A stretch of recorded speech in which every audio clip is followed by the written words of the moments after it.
The time you're most vulnerable is when you're away from home on the road.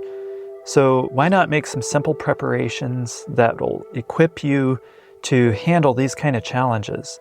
So let's start with basic necessities. The first thing that you need to make sure you have in your car is water. And of course, we always carry our water bottles with us, but that's not always quite enough water. We always like to keep an extra gallon Yeti jug in the car. It's insulated, but you do want to make sure that you clean it out periodically and don't leave it in the car if it's going to freeze. The last thing is you could throw one of those great big packs of water bottles in the back of your car that we found at Walmart on day one. That provides almost 5 gallons of water, and if you have the space, it's a great way to go. For food, you want shelf-stable items that can handle the heat and the cold all right. For instance, trail mix, nut bars, and some of our favorites, we like these Madras lentils that are already cooked and prepackaged, healthy protein. Anything like that is going to be a huge help to keep you going for a day or two if you got stuck in your car. For heat, some items you want to include would be a nice warm wool blanket, perhaps a sleeping bag if you're in really cold country. Throw in some warm clothes that you can change into, especially if you break down. Something that takes little to no space in your car is a pack of hand warmers. You can warm these up and throw them in your shoes or your gloves.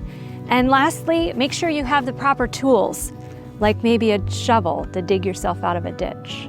Got to have a good set of tools in case something breaks, you need to fix it, or even if you don't know how to fix it, maybe somebody who stops to help you will, and they'll need your tools. A good tow strap and shackle is important in case you get stuck or you need to pull somebody else out. A heavy-duty set of jumper cables, and I like to take a battery-powered chainsaw in case trees fall down over the road and you need to cut your way out, which has happened many times for us. Or this is a low-cost alternative, just take an axe, but it's more work. And there's a battery-powered air compressor. These are invaluable, and I really like the new ones that have a jump starter built in. That's awesome, and that's what I'd like to upgrade to someday. And finally, duct tape, the handyman's secret weapon, and zip ties. You'd be amazed what you can do with this stuff. Another thing you need to think about is survival gear for your car.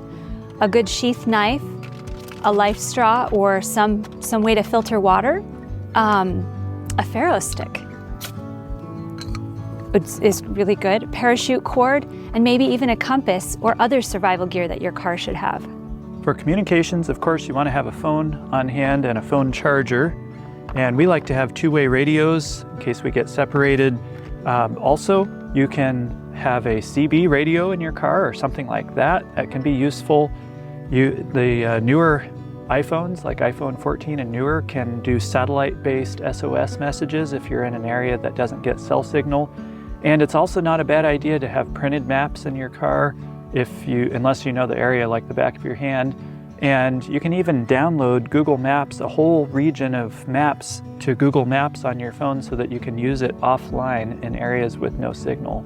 For security, it's a good idea to have a good flashlight on hand and some spare batteries and some small cash. You never know when your card isn't going to work. And also something for personal defense isn't a bad idea. Whatever you are trained for and is legal and makes sense in a car. Every car should have a very good first aid kit. In one of our future 521 episodes, we'll talk more about the first aid kit. But for today, just make sure you have a good one in your car. Also, we like to keep electrolytes, probiotics, and tea tree oil in the car wherever we go. Also, if you're someone who wears contacts, be sure and throw your glasses in. Don't ask me how I know. Our car kit changes with the seasons and the situation, but that's what it looks like. And if you want to get access to a list that you can use in stocking your car, then just visit the 521 resources page at thereadylife.com/521. And we'll see you tomorrow on the 521 Preparedness Plan.